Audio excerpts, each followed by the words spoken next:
सभी को बहुत बहुत नमस्कार। जैसा कि हमने पिछली क्लास में देखा था लीवर के बारे में, लीवर क्या है, कहाँ पर होता है, उसके क्या क्या पार्ट होते हैं और उसकी फंक्शनल यूनिट क्या होती है। तो हमने देखा था लीवर के बारे में, जिसमें हेपेटोसाइट नाम की सेल्स होती हैं जो कि लीवर के अंदर अलग अलग कार्यों को करती हैं। इसके साथ और भी कई तरह की सेल्स होती हैं जिनके बारे में हम आगे पढ़ेंगे। हमने पिछली क्लास में गुरुजी के द्वारा लिखे हुए वेद जो हैं उनमें गुरुजी ने लिवर के बारे में क्या लिखा था उसके बारे में हमने पढ़ा था। तो हम पिछली क्लास से ही आगे कंटिन्यू करते हुए हम इस चैप्टर को आगे ले जाएंगे और फिर ये खत्म होने के बाद फिर हम और इसमें आगे डीप जाएंगे। ठीक है। हम जो है अब आगे से कंटिन्यू करते हैं। तो हम लीवर के फंक्शन पर थे पिछली क्लास में और वहां पर एरेथ्रोपोइटीन के फंक्शन के बारे में पढ़ रहे थे जहां पर हमने छोड़ा था लास्ट क्लास में। तो अभी हम जो है वहीं से आगे कंटिन्यू करेंगे और हम लीवर को और अधिक समझने की कोशिश करेंगे। लीवर की जो है आगे और भी 3-4 क्लासेस होंगी जिनमें हम धीरे धीरे और ज़्यादा डीपली चीज़ों को समझने की कोशिश करेंगे, उसके अलग अलग पार्ट्स के फंक्शन देखेंगे। इस तरीके से हम आगे बढ़ते चले जाएंगे।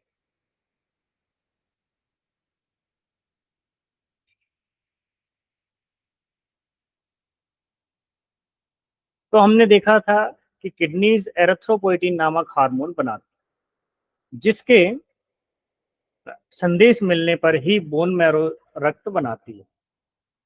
बोन मैरो 50% से अधिक शरीर के रक्त की आवश्यकता को पूरा करता है। बोन मैरो क्या होती है? जो बड़ी हड्डियां होती हैं, हड्डियों के अंदर का जो हिस्सा है वो बोन मैरो उसको कहा जाता है। लेकिन किडनियों के बिगड़ने पर एरेथ्रोपोइटीन नहीं बनेगा, तो उस समय जो है लीवर एरेथ्रोपोइटीन बनाती है, चाहे कम मात्रा में बनाती, पर मनुष्य को वह जो है मृत्यु से बचा लेती। पिट्यूटरी ग्लैंड जब हार्मोन्स बनाती है तो जरूरत से अधिक ही बनाती है और जितने जिस ग्रंथि को चाहिए उतने उसके हिसाब से उपयोग करने के बाद बाकी जो अधिक हार्मोन्स रक्त द्वारा लीवर में जाती है और लीवर उनको समाप्त कर देता है। यानी कि ग्रंथियों द्वारा बनाए गए जो जरूरत से ज्यादा जो हार्मोन्स हैं या केमिकल हैं उनको लीवर जो है समाप्त कर देता है। इसी प्रकार कोई भी वस्तु जो अधिक होगी, चाहे वो हार्मोन्स हो, एंजाइम हो या कोई और दूसरी चीज है जो अधिक हो, लीवर उसको संभालता है। इसके लिए सबसे महत्वपूर्ण है कि लीवर का ठीक होना जरूरी है, जिससे कि लोग जो है शराब पी पी कर खराब कर देते हैं।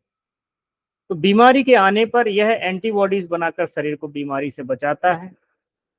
माँ के पेट में जब बच्चा बनता होता है तो छठे सप्ताह से 3 महीने तक यह बच्चे का रक्त बनाता है। पीछे जो है स्प्लीन भी रक्त बनाती है और बोन मैरो जब पूर्ण रूप से रक्त बनाने शुरू कर देते हैं तो यह दोनों अंग जो है फिर अपना रक्त बनाने का काम बंद कर देते हैं। अगला जो काम है लीवर की म्यूकोसा, म्यूकोसा मतलब जो अंदर की मेम्ब्रेन होती है, झिल्ली होती है, हेपरिन बनाती है। एक हेपरिन करके केमिकल होता है जो कि यह लीवर की म्यूकोसा बनाती है, जिससे रक्त में थक्का या क्लॉट ना बने। तो जो हेपरिन है उसका काम क्या है कि रक्त का थक्का ना बने, ये रक्त के क्लॉट को घोलने का काम करता है। तो लीवर एवं लंग्स दोनों मिलकर शरीर में 85% हेपरिन बनाते हैं, बाकी 15% शरीर के हर टिश्यू में बनता है। लीवर बिच्छू के जहर को एड्रिनल ग्लैंड की सहायता से समाप्त कर सकता है। बहुत सख्त व्यायाम करने पर शरीर की मसल्स जो लैक्टिक एसिड को बनाती हैं, जो अधिक होने पर कुछ नुकसान शरीर को पहुंचा सकती है, उसे लीवर ग्लाइकोजन में बदल देती है और अपने अंदर रख लेती है। स्प्लीन से निकले हुए रक्त में से जो रेड सेल्स उसने मारे होते हैं, उनमें से उपयोगी वस्तुएं जैसे कि हीमोग्लोबिन इत्यादि को लीवर रख लेती है और बाकी का कचरा जो है मोशन के द्वारा शरीर से बाहर फेंक दिया जाता है। तो यह भी लीवर का एक महत्वपूर्ण फंक्शन है। लीवर हमारे शरीर की एक ऐसी ग्रंथि है जो 80% खराब होने पर भी या 80% अगर काट दिया जाए और बाकी जो 20% रह गया है वह इस शरीर के लिए काफी है और शरीर के सब कार्य वह सुचारू रूप से कर सकती है। और अगर मनुष्य खाने पीने का ठीक तरह से ध्यान रखे या शराब इत्यादि का उपयोग ना करे तो 4 से 6 महीने में वह बिगड़ी हुई लीवर भी सुधर सकती या ठीक हो सकती। तो ध्यान रहे कि लीवर ही हमारे शरीर की एक ऐसी ग्रंथि है जिसे 80% भी अगर काट दिया जाए तो लीवर कुछ महीनों में दोबारा पुराने आकार में बन जाती है। जिस तरह से छिपकली की पूंछ या स्टारफिश नाम की मछली कटने के बाद अपने आप दोबारा बन जाती है। तो यह हमारे शरीर का एक ऐसा अंग है कि जो कि अपने आप को स्वनिर्माण कर सकता है, दोबारा फिर से जो है बना सकता है। आपने देखा होगा हमारे घरों में छिपकली वगैरह रहती, तो जब भी हम उनको मारने का प्रयास करते हैं तो वह जो है अपनी पूंछ तोड़ के आगे भाग जाती है और वह जो है पूंछ वहां पर हिलती रहती है क्योंकि उसमें भी अपना एक नर्वस सिस्टम होता है। फिर हम देखते हैं कुछ दिनों के बाद उस छिपकली की दोबारा पूंछ बन जाती है। इसी तरह से हमारे लीवर का स्वभाव है, नेचर है, वह भी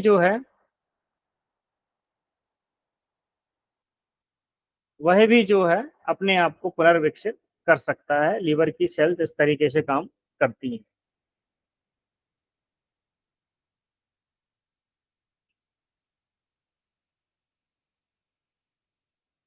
चलिए आगे बढ़ते हैं। लीवर अगर ठीक हो तो यह दवाइयों के दुष्प्रभाव या साइड इफेक्ट को समाप्त करने की क्षमता रखती है। लीवर में कॉपर का स्टोर रहता है या स्टॉक रहता है और आयरन यानी लोह तत्व लीवर में फेरिटीन के रूप में रहता है जो आवश्यकता पड़ने पर उपयोग किया जाता है। तो यहाँ पर ध्यान देने वाली बात है कि लीवर जो है, एक स्वस्थ लीवर जो है, हमने जो भी दवाइयाँ खाई रहती हैं उनके जो भी साइड इफेक्ट हैं उनको समाप्त करने की क्षमता रखता है। तो ये न्यूरोथेरेपिस्ट के लिए भी है कि जब भी हम लीवर के लिए पेशेंट के मेडिसिन का साइड इफेक्ट निकालने का ट्रीटमेंट देते हैं तो उसके लिए हम न्यूट्रल ट्रीटमेंट देते हैं, इन्फ्लामेशन ट्रीटमेंट वगैरह भी यूज करते हैं। उसके साथ साथ हमको 1 पॉइंट लीवर इंटू 6 भी देना चाहिए जिससे कि लीवर जो है दवाइयों का साइड इफेक्ट निकाल सके।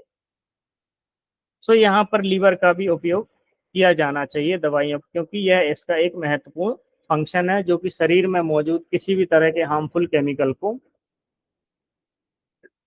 नष्ट करने में या शरीर से बाहर निकालने में मदद करता है।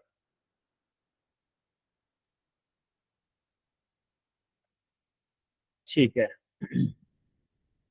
नेक्स्ट है कैल्शियम के एब्जॉर्प्शन में भी लीवर का बड़ा हाथ है।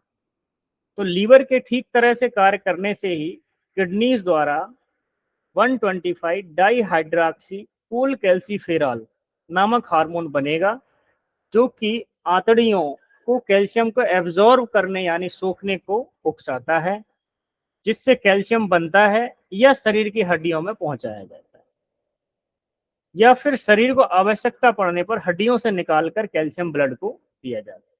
मतलब लीवर की सहायता से 125 डीसीसी बनता है जो कि कैल्शियम के पचाने तथा चयापचय यानी कि मेटाबॉलिज्म में सहायता करता है।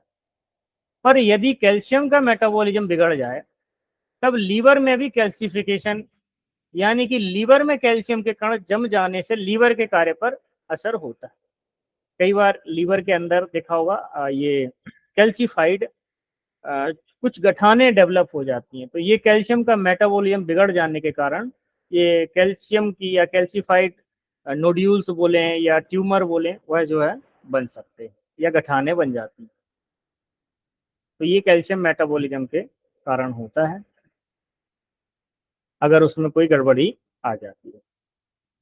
अगला है लीवर शरीर की जरूरत के अनुसार किसी भी प्रोटीन या अमीनो एसिड को दूसरी अमीनो एसिड में बदलती है या इनसे एटीपी बनाती। एटीपी क्या है? ऊर्जा की इकाई है, ठीक है। या अमीनो एसिड से फैट्स या कार्बोहाइड्रेट को बनाती। यह रक्त के कई प्लाज्मा प्रोटीन को भी बनाने का काम करती है। तो अगर ऐसी कई बीमारियां होती हैं जिनमें कुछ अमीनो एसिड से रिलेटेड संबंधित बीमारियां होती हैं, यह मेटाबॉलिज्म से संबंधित डिजीज होती है, तो उनमें जो है हम लीवर की सहायता से लीवर को स्ट्रॉन्ग करके उन बीमारियों को ठीक किया जा सकता है।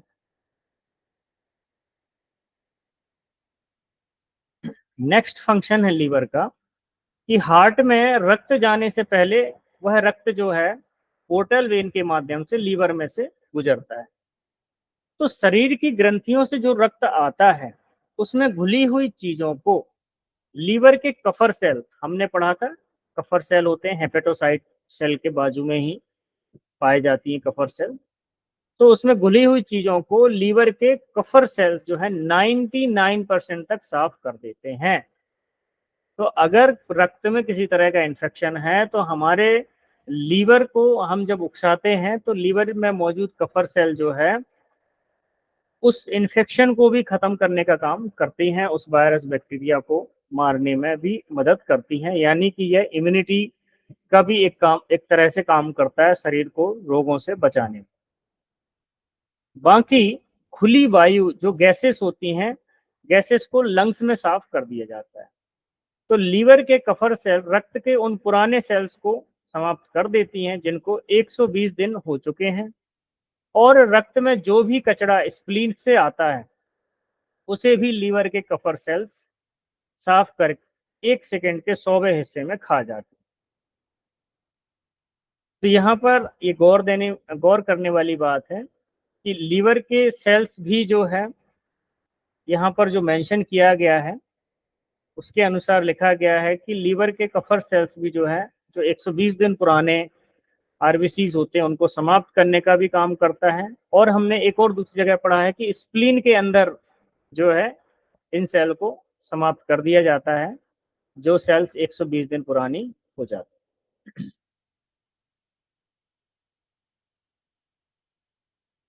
या दूसरा है कि भोजन में अगर कोई बैक्टीरिया या जीवाणु जो कि पेट की एसिड से बच गए हों और जो इंटेस्टाइन यानी आंतड़ी से आता है उसे खाकर समाप्त कर देते हैं, बाकी का जो कचरा है वह मोशन के द्वारा बाहर निकाल दिया जाता है।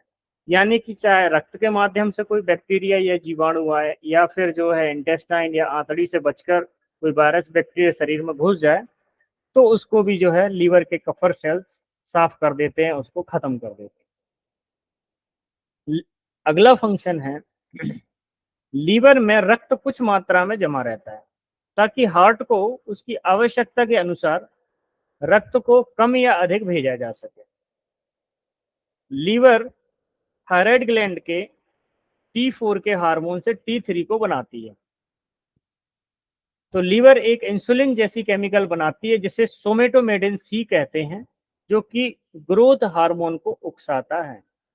तो यहाँ पर दो महत्वपूर्ण चीजें लिखी गई हैं कि लीवर थायराइड ग्लैंड के T4 के हार्मोन से T3 को बनाती है। तो थायराइड मेटाबॉलिज्म में भी हम जो है लीवर का उपयोग कर सकते हैं। अगला है लीवर में एंजियोटेंसिनोजन बनता है जिसके साथ किडनी से बनाया रेनिन और लंग्स से बनाया कन्वर्टिंग एंजाइम को मिलाकर एंजियोटेंसिन नंबर 2 को बनाया जाता है जिससे लो ब्लड प्रेशर या कम रक्तचाप को बढ़ाया जा सकता है। इसके लिए एक अलग से न्यूरोथेरेपी में एंजियोटेंसिन नंबर 2 नाम का एक ट्रीटमेंट है जिसको देते ही जो है ब्लड प्रेशर को बढ़ाया जाता है। अगला है कि लीवर रक्त की जमावट के लिए आवश्यक दो चीजें बनाता है, प्रोथ्रोम्बिन और फाइब्रिनोजन, जिससे रक्त का थक्का या क्लॉट बनता है या रक्त जमता है। लीवर के बनाए बाइल में बाइकार्बोनेट काफी अधिक होता है जो पेनक्रियाज के सोडियम बाइकार्बोनेट के साथ मिलकर पेट से डिओडिनम में आई एसिड को शांत करने में मदद करता है। यह भी एक ध्यान देने वाली बात है कि एक बाइकार्बोनेट सोडियम बाइकार्बोनेट बनता है पेनक्रियास के द्वारा और कुछ मात्रा में बनाया जाता है लीवर के द्वारा, जो कि बाइल में मौजूद रहता है। इसीलिए जो है फिर आगे जाके जो बाइल है जब डिओडिनम में पहुंचता है तो यह भी जो है स्टमक के अंदर से आए हुए काइम के एसिड को शांत करने में मदद करता है। अगला फंक्शन है लीवर हीमोग्लोबिन के हीम, हीम क्या है, बाइल पिगमेंट है, को बनाती है। लीवर हीमोग्लोबिन के हीम से बाइल पिगमेंट को बनाती है। हीमोग्लोबिन में जो हीम है ना, और ग्लोबिन प्रोटीन है, तो हीम जो है उससे बाइल पिगमेंट बनता है, जो कि बाइल का जो कलर है उसको बाइल पिगमेंट बोला जाता है। तो वो वहां तैयार होता है येलो कलर का जो है, ठीक है। जीभ पर सफेद परत का होना लीवर कमजोर होने का सूचक है। अक्सर फीवर से पहले ऐसा होता है। जब रक्त में बिलिरुबिन की मात्रा बढ़ जाती है तो उसे जॉइंडिस यानी पीलिया की बीमारी कहते हैं। लीवर फंक्शन टेस्ट से पता चलता है कि लीवर ठीक से कार्य कर रहा है या नहीं। कुछ बीमारियों में एसजीपीटी या एसजीओटी नामक केमिकल्स रक्त में बढ़ जाते हैं। इन दोनों की मात्रा 31 यूएल से कम होनी चाहिए। हेपेटाइटिस में या हृदय की मसल की टिश्यू डैमेज होने पर ये दोनों ही बढ़ जाते हैं। आजकल एसजीपीटी को एएसटी एवं एसजीओटी को एएलटी भी कहते हैं। सो अलग अलग रिपोर्ट में जो है रेफरेंस अलग अलग होता है, सो वो अलग अलग लेबोरेटरी के हिसाब से वेरी करता है। और इन दोनों के अलावा जो है जीजीटी भी टेस्ट किया जाता है, जो कि 7.0 से 32.0 यूएल के बीच में होना चाहिए। जॉइंडिस या मलेरिया के बाद लीवर कमजोर होता है, तो उस समय खाने पीने का बहुत ध्यान रखना है। इस हालत में अगर वह व्यक्ति गरिष्ठ भोजन करे तो उसका शरीर उसे पचा नहीं पाता है और प्रोटीन का रूपांतर अमोनिया में हो जाता है, जिसके कारण व्यक्ति बेहोश हो जाता है या उसे फिट्स आ सकता है। अगर लीवर या किडनीज ठीक से काम ना करें तो रक्त में अमोनिया की जमावट होगी, जो ब्रेन के लिए नुकसान है, या यूरिक एसिड बढ़ेगी जिससे जोड़ों में दर्द आता है। सो जिनके यूरिक एसिड बढ़ी हुई होती है या अमोनिया की ज्यादा जमावट होती है, ऐसे लोगों को लीवर के पॉइंट्स या लीवर के ट्रीटमेंट देने चाहिए। छोटे बच्चों में अमोनिया बढ़ने के कारण फिट्स भी आ सकती है। अमोनिया बढ़ने से व्यक्ति कोमा में भी जा सकता है, जिसे हेपेटिक कोमा कहते हैं। बढ़ी हुई अमोनिया को ठीक करने के लिए हमें लीवर और किडनीज को उकसाना है। तो इसके लिए जो है न्यूरोथेरेपी में एक अमोनिया ट्रीटमेंट है, जिसमें हम लीवर को और किडनी को उकसाते हैं।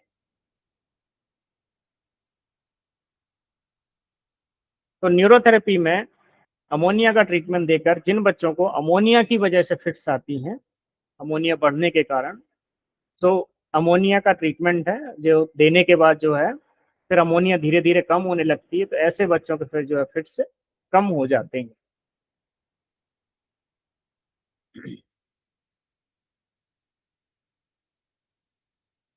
तो जब बच्चों में ये अमोनिया बढ़ती है तो उनमें एक खास तरह के जर्क लगते हैं, कई बार फिट्स आते हैं या सडनली हाथ ऊपर करना है, इस तरीके से जो है झटके लग सकते हैं। इनको माइक्लोनिक जर्क बोला जाता है। तो यह भी बढ़ी हुई अमोनिया का एक लक्षण है, अकारण शरीर में कंपन होना, यह भी लाभदायक है। तो हमारे पास जब भी फिट्स के पेशेंट आते हैं तो हम 7 केमिकल के टेस्ट कराते हैं, उनमें से एक केमिकल जो है अमोनिया भी होता है, जिससे हम ये पता लगाते हैं कि अगर ब्रेन का फंक्शन सही है और शरीर में बाकी चीजें भी सही है, लेकिन फिर भी अगर बच्चे को फिट्स आते हैं तो हम ये देखते हैं कि इनमें कुछ 7 केमिकल होते हैं, उनमें से हम सभी का टेस्ट कराते हैं और पता करते हैं कि कौन सा केमिकल बढ़ा है या कोई कम है, तो उसके हिसाब से फिर ट्रीटमेंट देके जो है इसको ठीक किया जाता है। आगे बढ़ते हैं। अनेक कारण हैं जिनसे लीवर की कार्य शक्ति धीमी हो जाती है। और उससे बनने वाले रसायन नहीं बनते या कम बनते हैं। जैसे जब मर्जी तब भोजन करना, हमेशा अनुचित भोजन करना, या असमय पर सोना, चिंता, दुख या तनाव में रहना, हमेशा नकारात्मक सोचना, प्रदूषण के वातावरण में रहना, बढ़ती उम्र, या कभी ना कभी सर्दी जुकाम बुखार या कोई ना कोई बीमारी का आक्रमण। इन सभी कारणों से लीवर कार्य धीरे धीरे कम करते जाता है, और इसके कारण लीवर के बहुत सारे केमिकल, एंजाइम्स या हार्मोन जो बनते हैं, उनकी मात्रा काफी कम हो जाती है। लीवर पर दवाइयों का दुष्परिणाम भी होता है, जैसे मलेरिया, ब्लड प्रेशर, डायबिटीज, हृदय रोग या अर्थराइटिस जैसी क्रोनिक बीमारियों में हमेशा हर रोज दवाई खाई जाती है, जिसका बुरा असर लीवर पर पड़ता है और लीवर की कार्यशक्ति क्षीण होती जाती है। तो होता क्या है कि जब हम डेली दवाइयाँ खाते हैं तो लीवर उसकी क्षमता के हिसाब से जितना उसको काम करना है उतना तरीके से तो साइड इफेक्ट निकालता है। लेकिन जब रोज ही खाना है तो धीरे धीरे लीवर के ऊपर जो है, लीवर कमजोर होता जाता है, उसकी क्षमता कम होती जाती है, तो शरीर पे फिर जो है साइड इफेक्ट का असर पड़ता है और खुद लीवर भी कमजोर होने लगता है। जिन्हें बार बार फीवर आता हो, या जिनको मलेरिया, टाइफाइड या पीलिया हाल में या कभी भी पहले हुआ हो, उनका लीवर बहुत ही कमजोर होता है। ये लोग मांस मछली इत्यादि खाने से या गरिष्ठ भोजन करने से भी लीवर को ज्यादा कार्य करना पड़ता है। बहुत ज्यादा कार्य करने से उसके सेल्स थक जाते हैं और उसका कार्य कम होता जाता है। यहाँ तक कि फैट्स को ठीक से ना पचा पाने के कारण फैट्स शरीर में जमने लगती है, व्यक्ति मोटा होने लगता है और लीवर खुद भी फैटी लीवर बन जाता है। ठीक है, सो यह भी एक फैटी लीवर का कारण होता है। लीवर का एक मुख्य काम है डिटॉक्सिफिकेशन करना, यानी कि नशीली चीजों का टॉक्सिन्स या जहर जो है शरीर से बाहर निकालना, जैसे कि शराब, सिगरेट, पान पराग या तंबाकू इत्यादि। पर जो हमेशा शराब पीते हैं या तंबाकू खाते रहते हैं, तो लीवर की सेल्स की कार्यशक्ति ज्यादा कार्य करने से खत्म हो जाती है, जिससे उनमें सूजन आ जाती है। और फिर भी यदि व्यक्ति ने अपनी आदतें ना बदली तो 2 या 3 साल बाद लीवर सिरोसिस हो जाता है। लीवर सिरोसिस एक गंभीर बीमारी है जिसमें लीवर जो है काफी ज्यादा डैमेज हो जाता है, और फिर वह धीरे धीरे लीवर फेलियर की तरफ बढ़ जाता है और व्यक्ति की मृत्यु हो जाती है। हमारे शरीर की फीडबैक सिस्टम नामक एक व्यवस्था है, जिसके द्वारा किसी भी अंग को कितनी मात्रा में हार्मोन्स की जरूरत है यह निर्णय लिया जाता है। पर यदि कोई एंडोक्राइन ग्रंथि ज्यादा हार्मोन बना भी दे और शरीर में उसकी जरूरत ना हो, तो रक्त द्वारा लीवर में पहुंचने के बाद वे खत्म हो जाते हैं। इसीलिए अगर लीवर ठीक है तो हार्मोन्स भी नियंत्रण में रहेंगे। अगर ज्यादा भी बन गए तो उनको नष्ट करके बैलेंस किया जा सकता है। सीपी यानी कि सेरेब्रल पाल्सी के बच्चों के हाथ पैर जकड़ जाते हैं, इसे स्पास्टिसिटी कहते हैं, कड़क हो जाते हैं। सेरेब्रल पाल्सी के कुछ बच्चे होते हैं, उन बच्चों में स्पास्टिसिटी एक लक्षण होता है, जिसमें देखा जाता है कि उनके पैर जो है अकड़ जाते हैं, पीछे की तरफ मुड़ जाते हैं। तो यह एक लक्षण है स्पास्टिसिटी। तो न्यूरोथेरेपी के अनुसार इसको हम जो है एल्कलाइन बीमारी मानते हैं, जिसके कारण की ये जकड़न पैदा होती है। ऐसे बच्चों का यदि लीवर ठीक करते हैं तो उनके हाथ पैर धीरे धीरे ढीले पड़ने लगते हैं और धीरे धीरे ब्रेन पर भी अच्छा असर होता है। यदि फिट्स आते हो तो वे भी बंद हो जाते। इस प्रकार से बहुत सारी बीमारियां हैं जो सिर्फ इस एक अंग की कार्यशक्ति क्षीण होने की वजह से ही आती है। इन सब के बाद भी हमारा स्वास्थ्य इतना बिगड़ता नहीं है जब तक कि लीवर का बहुत ज्यादा नुकसान ना हो, तब हम बीमार होते हैं। लीवर यदि 20% भी कार्य करता है तो हमें ज्यादा कोई तकलीफ नहीं होती। यदि हम रोज सिर्फ लीवर को उकसाएं और उसे ठीक से कार्य करने के लिए प्रेरित करें तो बहुत सारी बीमारियां आएंगी ही नहीं, या आई भी तो हम उनसे मुक्त हो सकते हैं। गुरु जी का कहना है कि शुरू में लीवर बिगड़ने का सहज सूचक है कि नाखूनों के नीचे के भाग में अर्ध चंद्रमा जैसी सफेदी दिखने लगेगी। उसे जो है मून्स इन दी नेल्स कहते हैं। अगर इसका तुरंत उपचार किया जाए तो बड़ी बीमारी में बदलने से रोक सकते हैं। तो लीवर की गड़बड़ी का पहला सूचक क्या हो गया कि नाखूनों में जो अर्धचंद्राकार सफेदी है, एक तो वह दिखने लगेगी।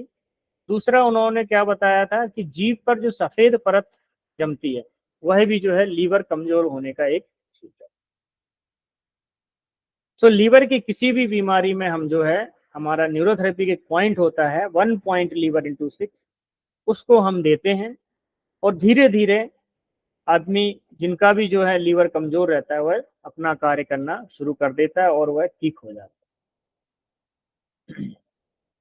तो उस ट्रीटमेंट एक बड़ा ही सहज ट्रीटमेंट है। इसके लिए एक प्रॉपर वीडियो बनाकर जो है आपके साथ इसको साझा करेंगे कि जिससे सभी को जो है, मानव समाज को अपनी बीमारियों को ठीक करने में मदद मिले और लीवर जैसे महत्वपूर्ण आर्गन को वह जो है स्वस्थ रख पाए। आजकल 10 में से 9 मरीज को जब भी हम सोनोग्राफी कराते हैं फैटी लीवर निकलता है। क्यों निकल रहा है? क्योंकि लाइफस्टाइल गड़बड़ है, समय पर सोना नहीं है, समय पे खाना नहीं है, इसलिए ये जो है इस तरह की बीमारियां पैदा हो रही हैं। और आजकल लोग यह भी कहने लगे कि हाँ भाई, फैटी लीवर तो एक कॉमन बीमारी है। तो कॉमन बीमारी थी नहीं, वह बनती जा रही है और अब वह कॉमन हो गई। इसका मतलब सभी का लीवर कुछ ना कुछ मात्रा में कमजोर होने लगा। तो लीवर से कई तरह की बीमारियों का इलाज किया जा सकता है लीवर को स्वस्थ रख के। तो हम अभी देखेंगे यहाँ पर कौन कौन सी बीमारियों में लीवर जो है फायदा पहुंचाता है। पहला तो है कि लीवर से संबंधित बीमारियां जैसे कि हेपेटाइटिस है, पीलिया है, लीवर सिरोसिस है, फैटी लीवर है, कोलेस्ट्रॉल का बढ़ जाना, रक्त में ट्राइग्लिसराइड का बढ़ जाना, इन सब में जो है लीवर ठीक कर सकता है इन बीमारियों को। अगर रक्त में अमोनिया या सिट्रुलिन बढ़ने के कारण फिट्स आती हो या रिपोर्ट में एबनॉर्मल ईईजी ऐसा लिखा हो तो उसमें भी ये फायदा देता है। और कौन सी बीमारियां हैं जिनमें यह फायदा देता है? वह है मलेरिया, टाइफाइड, रोमेटिक फीवर इत्यादि। और यह उपचार उन बच्चों को भी देना है जिनकी मां को प्रेगनेंसी में या उसके पहले इन बीमारियों में से कोई भी बीमारी आई। अगर डब्ल्यूबीसी बढ़ा हो या अमोनिया बढ़ा हो या फिर पोटेशियम ज्यादा या कम हो तो एबनॉर्मल प्रोटीन को कम करने में भी यह हेल्प करता है। सभी सीरियस या दीर्घकालीन बीमारियों के लिए भी हम यह न्यूरोथेरेपी का लीवर पॉइंट देते हैं, जिससे यह जो है लीवर इन बीमारियों को ठीक कर सकता है। तो एक एक करके हम उन बीमारियों के बारे में देखेंगे। तो पहला है किडनी की बीमारियां, हार्ट डिजीज है, लंग्स की क्षमता बढ़ाने के लिए, इम्यूनिटी बढ़ाने के लिए, सेरेब्रल पाल्सी या मंदबुद्धि वाले बच्चे हैं उनके लिए, पाचन शक्ति सुधारने में, एरेथ्रोपोइटीन के लिए, रक्त संचार की प्रॉब्लम में, जनरल वीकनेस हो, बुखार है, किसी भी तरह के शरीर में सूजन हो या भूख ना लगना या अपचन, प्लेटलेट्स का कम होना, जॉइंटिस, पीलिया या मलेरिया, हीमोग्लोबिन का कम होना, नाक से हमेशा पानी आना, पेशाब में इन्फेक्शन होना, स्प्लीन, लीवर या हार्ट इनलार्ज हो तब भी यह दिया जा सकता है। ब्रेन या शरीर में ब्लड क्लॉट हो तब, कोई भी हार्मोन्स बढ़ जाए या कम हो जाए उस कंडीशन में भी इसे हम देते हैं। किसी भी तरह की मेटाबॉलिक डिसऑर्डर हो या मासिक धर्म से संबंधित हर किस्म की परेशानियां, कमजोर व्यक्तियों का वजन बढ़ाने तथा मसल्स बनाने के लिए या फिर ज्यादा वजन या कम वजन दोनों में ये दिया जा सकता है। कैल्शियम, आयरन, विटामिन ए या B12 की कमी में, जिनका तापमान कम रहता है, लो बॉडी टेम्परेचर रहता है, तो उनके लिए भी इसका उपयोग किया जा सकता है। किसी भी प्रकार का इन्फेक्शन या इन्फ्लामेशन में इसका उपयोग किया जा सकता है। लूज मोशन है या ब्लड प्रेशर बढ़ना या कम होना, फिक्स, झटके या दौरे, एपिलेप्सी जिसे बोलते हैं। रक्त में कोलेस्ट्रॉल या ट्राइग्लिसराइड बढ़ जाए तब भी जो है इसका यूज किया जा सकता है। हकलाना या तुतलाना, स्टेमरिंग, परनीशियस एनीमिया, एचआईवी या एड्स और कैंसर में भी इस पॉइंट का उपयोग किया जाता है। एवं आरबीसी या हीमोग्लोबिन बढ़ाने के लिए खासकर प्रेग्नेंट लेडीज में भी इसको इस पॉइंट को दिया जा सकता है।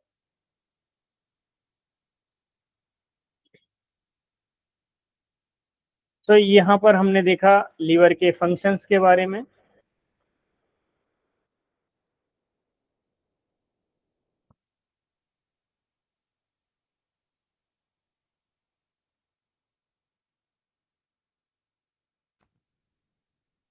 तो अभी हमने इसके फंक्शंस देखे और अलग अलग तरीके से देखा कि किस तरीके से लीवर जो है एक इम्पोर्टेंट रोल प्ले करता है। अब धीरे धीरे हम जो है थोड़ा सा डीप लीवर की स्टडी करेंगे, उसकी सेल्स के बारे में और अधिक जानकारी के साथ उसको समझने का प्रयास करेंगे।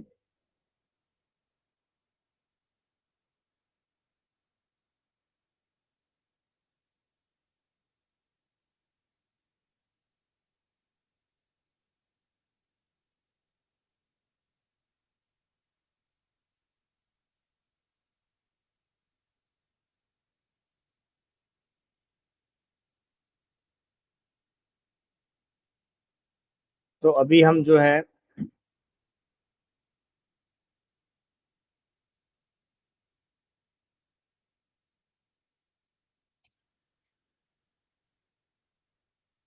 इस क्लास को हम यहीं पे समाप्त करेंगे और नेक्स्ट क्लास में एक नए तरीके से नई जानकारियों के साथ हम लीवर को और स्टडी करेंगे। ये जो हमारे गुरुजी हैं न्यूरोथेरेपी के जनक डॉक्टर लाजपत राय मेहरा जी, उनकी जो बुक है न्यूरोथेरेपी की, उस बुक से हमने ये नोट्स लिए हैं जिस जो कि हमने आपके साथ साझा किए। अब हम जो है इसके और एडवांस स्टडी लीवर के बारे में हम नेक्स्ट क्लास में करेंगे। ठीक है, आप सभी का बहुत बहुत धन्यवाद। नमस्कार।